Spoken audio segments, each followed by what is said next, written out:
बिस्मिल्लाहिर्रहमानिर्रहीम। अस्सलाम वालेकुम students, this is Mohammad Furqan. Sir वैक के कुछ क्वेश्चंस वगैरह हमने किए थे। फर्दर क्वेश्चन है एक पास पेपर का। The statement of financial position of BKB company provides the following information. Again सवाल का फॉर्मेट डिफरेंट है, कभी वो पैराग्राफ में पूछ रहा है, कभी वो बैलेंस शीट एक्सट्रैक्ट दे रहा है। तो you have to be very alert कि आपको क्या करना है। आपका पर्पस ये है कि आपको सोर्सेज ऑफ फाइनेंस को आइडेंटिफाई करना है और उसकी टाइप्स को आइडेंटिफाई करना है। तो उसने बैलेंस शीट एक्सट्रैक्ट दिए यहाँ पे। इक्विटी फाइनेंस दिया हुआ है, इसने क्या दिया हुआ है इक्विटी फाइनेंस के अंदर, तो देख लेते हैं।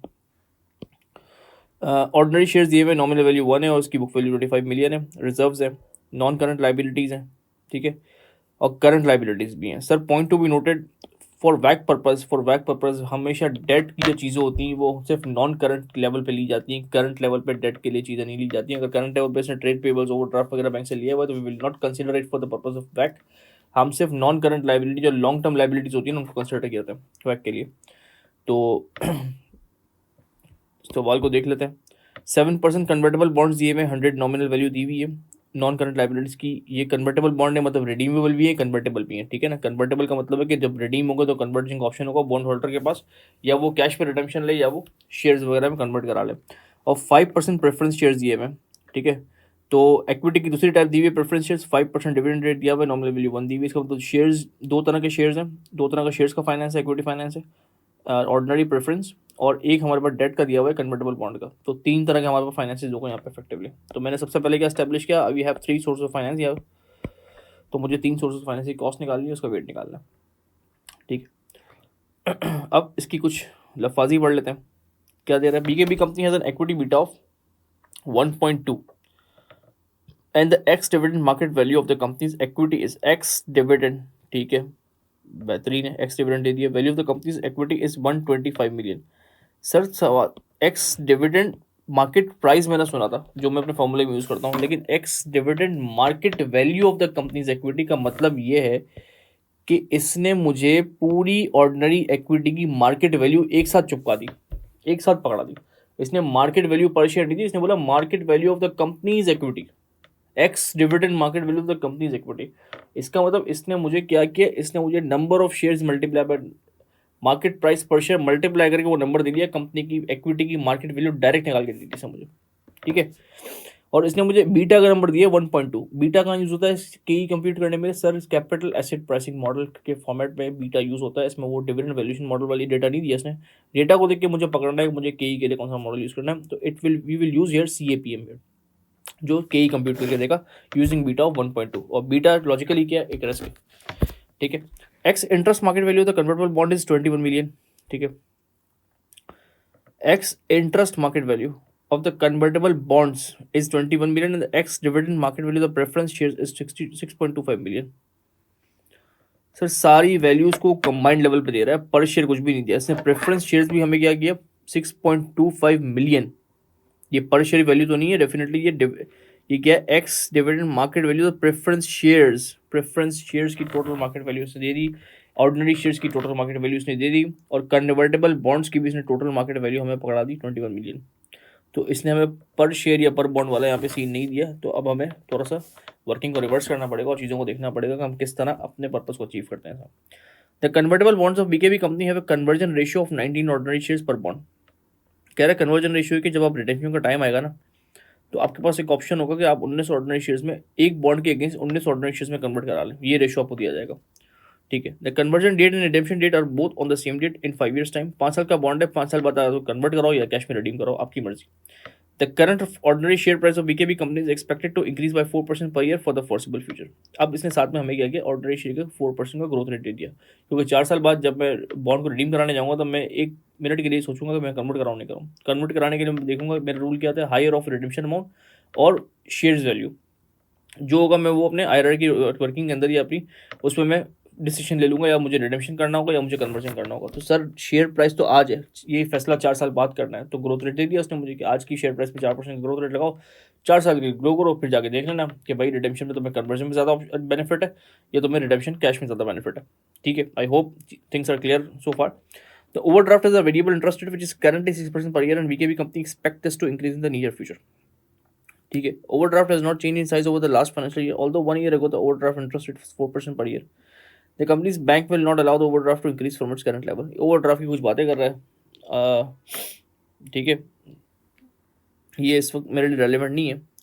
The equity risk premium is 5% per year and the risk free rate of return is 4% per year. BKB company page profit after tax at an annual rate of 30% per year. Tax का rate दे दिया, equity risk premium दे दिया और RF दे दिया। Sir ये सारी चीज़ें कहाँ connect हो रही हैं? आपके सीएपीएम में जाके कनेक्ट हो रही हैं। सीएपीएम वो डेटा इस तरह दे रहा है कि आप कई कंप्यूट करें यूजिंग सीएपीएम फॉर्मूला। आपने इसको रिस्क फ्री रेट दिया, रिस्क फ्री रेट का मतलब गवर्नमेंट सिक्योरिटी का रेट जो बगैर किसी रिस्क के एक इन्वेस्टर को मिल जाता है। फिर इसने आपको इक्विटी रिस्क प्रीमियम दिया, इसने आपको मार्केट रिटर्न नहीं दिया। क्यों? सर हमने लेक्चर के दौरान ये पढ़ा था कि कभी कभी सवालों के अंदर वो आपको R M minus R F की डायरेक्ट फिगर दे देता है, उसको हम कहते हैं मार्केट रिस्क प्रीमियम या इक्विटी रिस्क प्रीमियम। ये इक्विटी रिस्क प्रीमियम इसने आपको डायरेक्ट ला के दे दिया यहाँ पे कि ये इक्विटी रिस्क प्रीमियम है। अब आर एम को आर एफ के चक्रों में नहीं जाना, आप सिर्फ R M minus R F की जगह पे 5% डायरेक्ट प्लेस कर देना। We discuss this in the lecture as well. तो रिक्वायरमेंट क्या है? कैलकुलेट मार्केट वैल्यू स्पेसिफाई कर दिया after tax weighted average cost of capital of BKB company. वैक निकालना है, explaining clearly any assumptions you made. अगर आपको एजम्पशन देते हैं इसके अंदर तो आपको उसको क्लियरली बताना है, otherwise it's okay. Part B गया discuss why market value weighted average cost of capital is preferred. Market value का जो वैक होता है ये प्रेफर्ड क्यों है, किसके ऊपर? टू बुक वैल्यू वेट वैक व्हेन मेकिंग इन्वेस्टमेंट डिसीजन। दो तरह के वैक हैं, बुक वैल्यू वैक भी, मार्केट वैल्यू वैक भी। तो लोग ज़्यादा मार्केट वैल्यू को वैक को क्यों प्रेफरेंस देते हैं, क्यों ज़्यादा अच्छा लगता है, क्यों ज़्यादा वो यूज़ होता है डिसीजन मेकिंग में? तो it's a theoretical part, we will discuss it. हम देख लेते हैं, पहले हम सवाल पे आ जाते हैं, ठीक है, ताकि हमें कैलकुलेशन हमारी क्लियर हो जाए। BKB company sir number one thing हमारे पास सोर्सेज ऑफ फाइनेंस क्या क्या है? के यूजिंग सीएपीएम हमें क्या निकालना है? कॉस्ट ऑफ इक्विटी निकालना है, बीटा। तो के कैसे निकलेगा सर? आरएफ कितना दिया हुआ है? 5%। इक्विटी रिस्क प्रीमियम दे दिया RF minus RF. Risk free rate 4% है, sorry this is 4%। Equity risk premium कितना दिया है? 5%। This is RM minus RF और मल्टीप्लाई किससे करना है? बीटा से, which is 1.2। If I am not wrong it's 1.2, ठीक है। तो के ही आपका कितना आ जाएगा अगर आप उसको सॉल्व आउट करेंगे यहाँ पे? तो सर आपका के ई बनता है, K E comes up to I think 10%। Yes it's 10%। K E हमने निकाला using C A P M. एक चीज़ तो हमने कर ली इक्विटी वाली। अब सेकंड थिंग हमारे पास प्रेफरेंस शेयर्स भी हमें दिए मैंने। तो प्रेफरेंस शेयर्स में क्या था सर? डिविडेंड और divide by ex market price. तो डिविडेंड पर शेयर दिया हुआ है इसने, ex interest market value the convertible bond is no ये रहा, and the convertible bond is 21 million. The bond की बात हो गई। And the ex dividend market value of the preference shares is 6.25 million. तो टोटल मार्केट वैल्यू दे दी इसने 6.25 मिलियन। किसकी? प्रेफरेंस शेयर्स की। मुझे मार्केट वैल्यू पर शेयर चाहिए। तो अगर मेरे पास total market value of preference shares दी हुई है तो मुझे अगर ये मिल जाए कि total number of preference shares कितने हैं, तो मैं इसको डिवाइड अगर करूँ उस total market value total number of preference shares से, मेरे पास क्या आ जाएगा सर? पर शेयर मार्केट वैल्यू आ जाएगी, जो मेरे फॉर्मूले के अंदर यूज़ होगी। तो अगर मैं इस सवाल में देखूँ एक्सट्रैक्ट के अंदर क्या दिया हुआ है? 10 मिलियन की बुक वैल्यू दी हुई है, ठीक है। ये 10 मिलियन किसको रिप्रेजेंट करे? नंबर ऑफ प्रेफरेंस शेयर्स होंगे, इनकी बुक वैल्यू, इनकी नॉमिनल वैल्यू 10 मिलियन है, ठीक है ना, जो बुक में आ रही है। और वो कह रहा है एक शेयर की नॉमिनल वैल्यू 1 है, तो इसका मतलब टेक्निकली 10 मिलियन प्रेफरेंस शेयर्स ही इशू है ना, 10 मिलियन प्रेफरेंस शेयर्स ही इशू है। तो ये 6.25 मिलियन की वैल्यू बता रहा है ना, इसके आगे ये किसकी वैल्यू है? ये 10 मिलियन प्रेफरेंस शेयर्स की कंबाइंड वैल्यू है। तो 6.25 मिलियन को मैं डिवाइड कर दूँ अगर 10 से, तो मेरे पास क्या आ जाएगा सर? मेरे पास पर शेयर की वैल्यू आ जाएगी, ठीक है।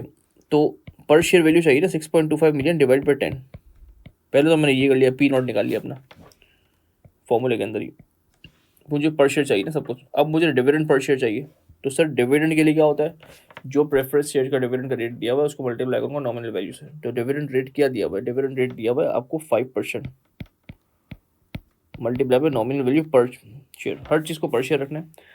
तो आपके पास कॉस्ट ऑफ प्रेफरेंस शेयर अगर आप उसको सिंप्लीफाई करें तो आपके पास कॉस्ट ऑफ प्रेफरेंस शेयर आएगा 8%, ठीक है। वर्क बैक करके मैंने निकाला है पर शेयर के लिए निकाला था, ये पर शेयर निकालने के लिए गया था। टोटल मार्केट वैल्यू दी हुई थी और नंबर ऑफ प्रेफरेंस शेयर्स मैंने डिवाइड किया, तो पर शेयर मार्केट वैल्यू आ गई, पर शेयर मार्केट वैल्यू। तो ये भी हो गया। नाउ ऑर्डिनरी शेयर्स हो गया, प्रेफरेंस शेयर्स हो गया। अब हमारे पास केडी है। केडी के लिए क्या कह रहा है ये रिडीमेबल है और ये कन्वर्टेबल भी है साथ में। तो सर केडी के लिए मुझे निकालना पड़ता है आईआरआर, और इसको मैं वर्किंग वन से नोट करूँगा, ठीक है। तो सर केडी निकाल लेते हैं। कन्वर्टेबल बॉन्ड्स है ना ये हमारे पास है कन्वर्टेबल बॉन्ड्स। आईआरआर के थ्रू निकालना है। आईआरआर का फॉर्मेट आ गया ना आपके पास, वही है year, cash flow, DF, present value, DF और प्रेजेंट वैल्यू, ठीक है। बॉन्ड का जो सारा अरेंजमेंट है वो आपको पुटअप करना है। मार्केट वैल्यू पर बॉन्ड, हर चीज़ को पर बॉन्ड लेके चलना है अपने। कूपन्स है इसके अंदर, फिर रिडेम्पशन होगी या फिर कन्वर्जन होगी, ठीक है। रिडेम्पशन या कन्वर्जन में क्या करना पड़ेगा आपको, चेक करना पड़ेगा हायर ऑफ बेनिफिट मुझे कहाँ आ रहा है। तो सर चीज़ों को पुटअप अगर कर लें अगर आप इसमें, ये कितना 10 साल का बॉन्ड है, 5 साल का बॉन्ड है, 5 years time, it's a 5 year bond. तो 0, 1 to 5 और ये 5th ईयर पे या तो रिडेम्पशन होगी या कन्वर्जन होगी। कैश फ्लोज क्या क्या आ रहे हैं ईयर 0 पे, 105 पे। अच्छा अब इसकी वैल्यू भी निकालनी पड़ेगी ना हमें, क्योंकि हमें पर बॉन्ड लेना है सब कुछ। तो कन्वर्टेबल बॉन्ड्स की टोटल मार्केट वैल्यू दीजिए 21 million. 21 million total market value है। नंबर ऑफ बॉन्ड्स कितने इन इशू है, नंबर ऑफ बॉन्ड्स हैं इन इशू 20 मिलियन डिवाइड बाई 100। तो 20 मिलियन डिवाइडेड बाई 100 करूँ अगर मैं इसको, तो मेरे पास नंबर ऑफ बॉन्ड्स आ जाएंगे 105। कैसे बना, number of bonds 20 million divide by 100 करूँगा तो कितना आएंगे, 2 लाख नंबर ऑफ बॉन्ड्स आ गए। ये क्या है, नंबर ऑफ बॉन्ड्स। और टोटल मार्केट वैल्यू कितनी दी हुई है, टोटल मार्केट वैल्यू कितनी दी हुई है बॉन्ड्स की, 21 मिलियन। तो सर 21 मिलियन को आप डिवाइड कर देंगे 2 लाख से, 21 मिलियन को डिवाइड करेंगे अगर आप 2 लाख से नंबर ऑफ बॉन्ड से, तो पर बॉन्ड वैल्यू आएगी 105 पर बॉन्ड मार्केट वैल्यू। तो 105 पे मैं इन्वेस्ट करूंगा और फिर मैं कूपन्स वगैरह इसके जो है वो रिसीव करूंगा। तो कूपन्स कितने, बॉन्ड का क्या रेट दिया हुआ है इसने मुझे, 7% 100 की वैल्यू पे। तो अगेन 7% मल्टीप्लाई बाई 100 और इसको आफ्टर टैक्स करना पड़ेगा। आफ्टर टैक्स का रेट क्या दिया हुआ है, 30%। तो इसको आपने 0.3 और जो भी इसका नंबर आ रहा होगा वो इफेक्टिवली आ रहा होगा 4.9। 4.9 के कैश फ्लो आएंगे 5 साल तक। और फिर जो गेम स्टार्ट होगी यहाँ पे होगी रिडेम्पशन पे। अब रिडेम्पशन या तो किस पे करे, ऑप्शन क्या दे रहा है, कह रहा है या तो एक बॉन्ड के अगेंस्ट 19 ऑर्डिनरी शेयर्स ले लो, टोटल बॉन्ड्स कितने हैं, 2 लाख बॉन्ड्स हैं, या फिर आप क्या करो रिडेम्पशन करा लो अपनी। Convertible bonds have a conversion ratio of और the conversion date and premium are same, current ordinary share price is this, या फिर आप इसको क्या करो एट पार ही रिडीम कर लो, ठीक है ना। तो सर कन्वर्जन पे क्या होगा, रिडेम्पशन पे अगर मैं देखूं तो मेरे पास कैश ऑप्शन कितना मिलेगा, पर बॉन्ड 100 मिलेंगे मुझे, पर बॉन्ड 100 की वैल्यू मिलेगी मुझे। और अगर मैं शेयर्स में कन्वर्ट करता हूँ उसको, शेयर्स में कन्वर्ट करता हूँ तो मुझे 19 शेयर्स मिलेंगे एक बॉन्ड के अगेंस्ट। अब मैं कंपैरिजन भी पर बॉन्ड कर रहा हूँ, पर बॉन्ड वैल्यू कितनी मिलेगी मुझे, पर बॉन्ड हर चीज़ पर बॉन्ड है, मुझे देखना हायर साइड बेनिफिट कितना है, ज़्यादा बेनिफिट होगा वो वाला ऑप्शन अडॉप्ट करूँगा मैं। कैश पे रिडीम करता हूँ तो 100 रुपये मिलते हैं, और अगर कैश पे रिडीम नहीं करता कन्वर्ट का ऑप्शन एक्सरसाइज करता हूँ 19 ऑर्डिनरी शेयर्स मिलते हैं मुझे एक बॉन्ड के अगेंस्ट। लेकिन शेयर की प्राइस क्या है, शेयर की प्राइस आज कितनी है, ये कह रहा है आज तो the current ordinary share price is expected to increase by 4%। तो इंक्रीमेंट तो 4% का है, लेकिन करंट प्राइस कितनी है, तो करंट प्राइस कैसे निकलेगी सर, टोटल शेयर्स की टोटल मार्केट वैल्यू कितनी है, 6.25 मिलियन।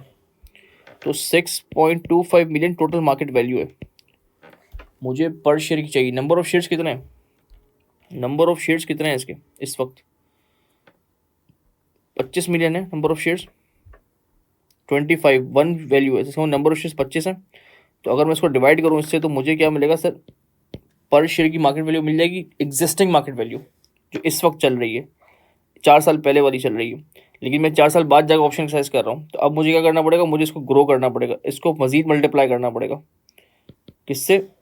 कह रहा है 4% से ग्रो होगा ये शेयर प्राइस, और कितने सालों के लिए? 5 सालों के लिए, 1.04 की पावर 5।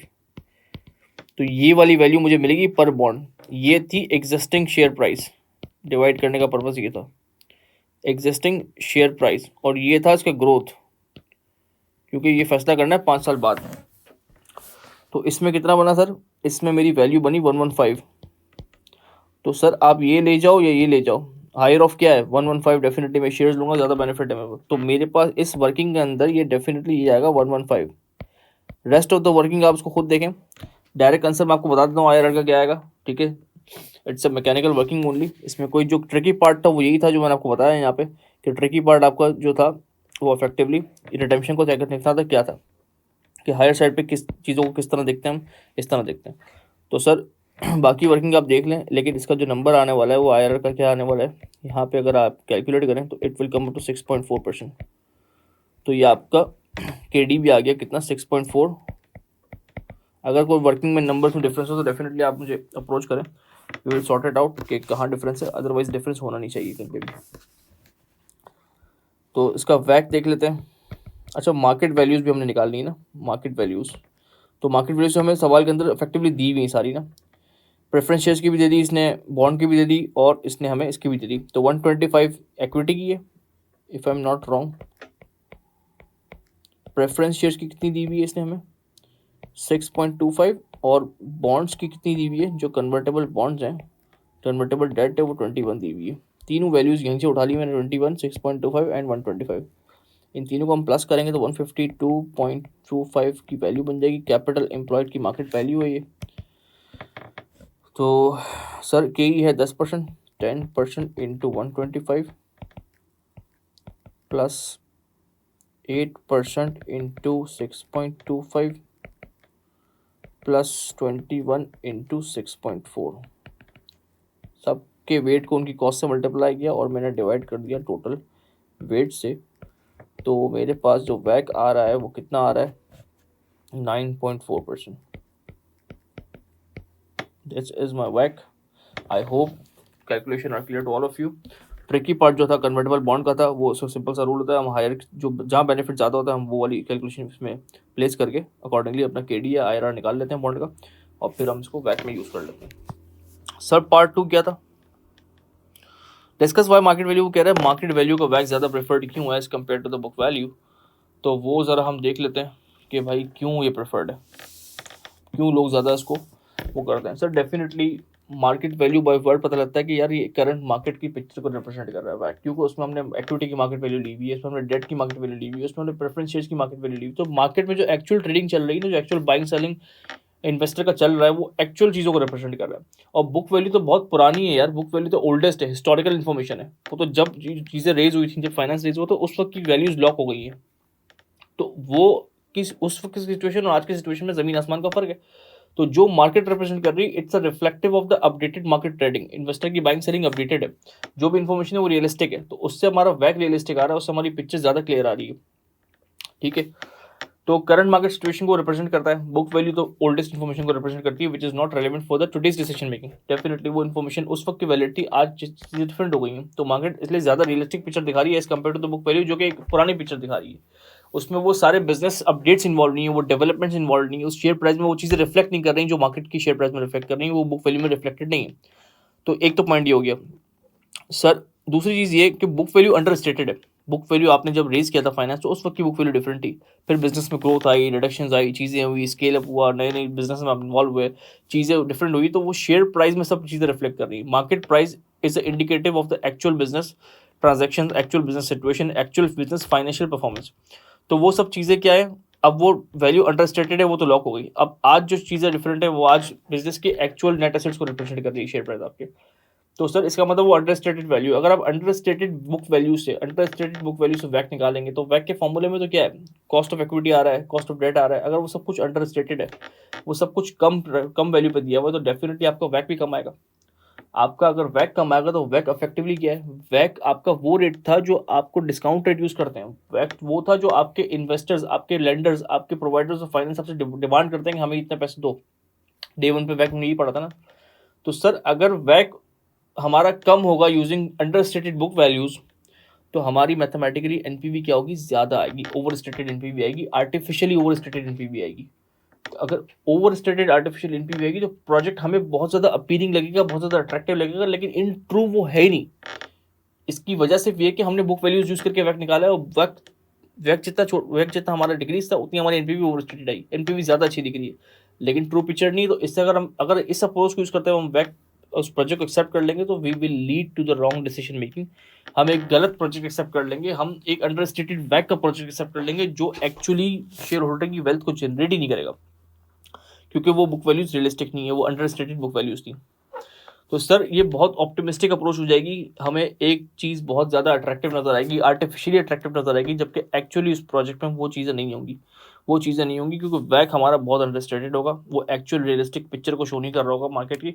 तो इससे हमारी डिसीजन मेकिंग जो है ख़राब हो सकती है, और हम शेयर होल्डर्स के फंड्स को ज़ाया कर सकते हैं, या हमें हमारी बिजनेस परफॉर्मेंस डाउन हो सकती है। तो सर 2-3 यही चीज़ें थी, एक तो रियलिस्टिक पिक्चर शो नहीं करता, मार्केट रियलिस्टिक पिक्चर शो करती है, प्लस बुक वैल्यूज अंडरस्टेटेड होती हैं, और वैक में अगर वो यूज़ होंगी तो डेफिनेटली क्या होगा सर, वैक खराब हो जाएगा, वैक खराब होगा, एनपीवी आपकी जो आर्टिफिशियली ओवरस्टेटेड आएगी, आर्टिफिशियली ओवरस्टेटेड एनपीवी आएगी, जो बिजनेस में क्या होगा, बिजनेस की डिसीजन मेकिंग सारी जो होगी वो आउटडेटेड हो जाएगी, वो सही नहीं होगी। तो आप सारे डिसीजन मेकिंग जो है ना ऑप्टिमिस्टिक हो जाएगी, आपकी ओवर ऑप्टिमिस्टिक अप्रोच हो जाएगी, आप एक गलत प्रोजेक्ट को एक्सेप्ट करके बैठ जाएंगे, आपकी डिसीजन मेकिंग वो जो रॉन्ग हो जाएगी, और आप एक प्रोजेक्ट जिसको एक्सेप्ट करना ही नहीं था आपको एक्सेप्ट करके बैठ जाएंगे। तो टेक्निकली बुक वैल्यू के बड़े नुकसान आते हैं और मार्केट वैल्यू के बड़े फायदे हैं, अगर हम इस तरह चीज़ों को देखें। तो you have to sum up all this discussion in one paragraph.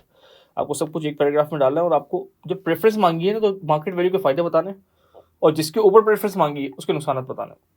तो नुकसान सबसे बड़ा ये, बुक वैल्यू एक हिस्टोरिकल इन्फॉर्मेशन है, अंडरस्टेटेड वैल्यू है, उससे क्या हुआ, उससे फिर इसका फायदा ये निकला कि फिर इससे मजीद नुकसान क्या होगा, अगर मैं यूज़ करूँगा तो मेरे वैक में अंडरस्टेटेड वैक आएगा, ठीक है, अंडरस्टेटेड वैक से मेरी एनपीवी ओवरस्टेटेड आएगी, ओवरस्टेटेड एनपीवी आएगी तो बहुत ऑप्टिमिस्टिक अप्रोच लगेगी, प्रोजेक्ट बहुत ज़्यादा अट्रैक्टिव लगेगा, आर्टिफिशियली अट्रैक्टिव लगेगा, तो क्या होगा सर, वो मेरे लिए रॉन्ग डिसीजन मेकिंग हो जाएगी। तो इसकी वजह से book value is not suitable as compare to the market value. इसका एक प्रॉपर ऑफिशियल आंसर भी देख लेंगे तो मजीद क्लैरिटी आ जाएगी, यही सब डिस्कशंस में लिखा हुआ होगा, but you have to draft in a more professional way, तो इसमें चीज़ें ज़्यादा क्लियर हो। आई hope things are clear to all of you. This is the end of the chapter of the वैक, and now we will move to the risk adjusted वैक इंशाल्लाह in the next video. Thank you so much. अल्लाह हाफिज़।